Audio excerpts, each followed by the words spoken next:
नमस्कार दोस्तों, मेरा नाम प्रांजल मिश्रा है। स्वागत है आपका हमारे चैनल सोलर क्वालिटी हब में। आज हम आपको स्ट्रिंग इन्वर्टर के बारे में कुछ जानकारी देंगे। तो आज हमारे पास है सोलिस का स्ट्रिंग इन्वर्टर जो कि 350 किलोवाट पिक का है।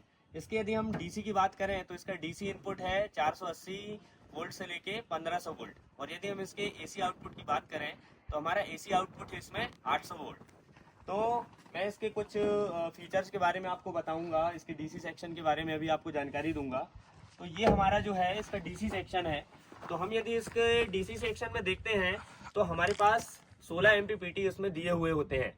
16 एमपीपीटी में समझिए आप कि हम लोगों ने मॉड्यूल का सीरीज कनेक्शन किया है। मॉड्यूल का सीरीज कनेक्शन इसलिए किया है क्योंकि हमारे इन्वर्टर की रिक्वायरमेंट है कि हमको वोल्टेज ज़्यादा चाहिए, इसलिए हम लोगों ने उसका सीरीज कनेक्शन किया। तो यहाँ पे 48 मॉड्यूल्स लगे हुए हैं पर टेबल पे, जिसमें 24 मॉड्यूल का सीरीज कनेक्शन है, जिससे 2 स्ट्रिंग आएंगी, पॉजिटिव और नेगेटिव। तो यहाँ पर हमारी पॉजिटिव और नेगेटिव स्ट्रिंग लगेंगी। यहाँ पर हमको 4 स्विच दिए गए हैं, 1 2 3 4। हर एक स्विच से यहाँ पे 4 एमपीपीटी हमारा ऑपरेट होता है, इसको हम ऑन ऑफ कर सकते हैं।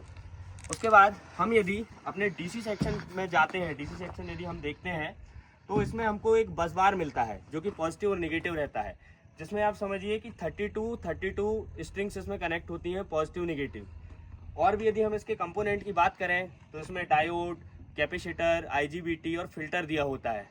तो इसमें मुख्य रूप से आईजीबीटी का जो काम होता है, तो आईजीबीटी जो हमारा डीसी करंट होता है उसको एसी करंट में कन्वर्ट करता है। उसके बाद भी क्या होता है, डीसी करंट को एसी में कन्वर्ट करने के बाद भी उसमें कुछ इम्प्योरिटीज़ रहती हैं। तो हमारा जो फिल्टर होता है, वो जो फिल्टर होता है वो एसी करंट को प्योर एसी करंट में बनाता है, प्योर एसी करंट करके देता है। इसके बाद हम जाते हैं इसके एसी सेक्शन में। तो हम यहाँ पे देखते हैं कि हमारे पास एसी सेक्शन में यहाँ पर 3 फेस होते हैं, मतलब 3 फेस की हमारी ये केबल है। तो यहाँ पर हम अभी यहाँ पर यूज़ कर रहे हैं रेवन की 3 कोर 300 स्क्वायर mm की केबल। इसमें और भी केबल आती हैं, पॉलीकैप की आती है, रेवन की आती है। यहाँ पर हम लोगों ने रेवन की केबल यूज़ की हुई है। तो इसके थ्रू हमारा आउटपुट जो है, मतलब 800 वोल्ट का करंट जाता है हमारा एसीडीबी की तरफ, जहाँ पर हमारा ब्रेकर लगा हुआ होता है, एमसीसीबी ब्रेकर लगा हुआ होता है। तो उस ब्रेकर के थ्रू हम इसको ऑपरेट करते हैं। कभी शट डाउन करना है तो शट डाउन करते हैं, ऑन ऑफ कर सकते हैं। उसके अलावा मैं आपको ये बताना चाहूँगा कि यहाँ पे ये देखिए आप, यहाँ पे हमारी अर्थिंग दी हुई है, ये फेज वाली अर्थिंग है। इसके अलावा इस साइड पे हमारी ये बॉडी अर्थिंग यहाँ पे दी हुई है। तो यदि कभी इस पे करंट आता है या कुछ ऐसा होता है तो डायरेक्ट वो करंट हमारा ग्राउंड हो जाएगा और इन्वर्टर को कोई भी हानि नहीं पहुंचेगी। इसके अलावा मैं आपको एक चीज़ और बताऊंगा कि ये जो इन्वर्टर है, तो इस पे ये देखिए आप इंडिकेशन दिए हुए हैं, पावर, ऑपरेशन, अलार्म, ब्लूटूथ। तो यदि हम इसको कुछ भी ऑपरेट करते हैं तो ये इसमें हमको इंडिकेशन प्रॉपर मिलता है।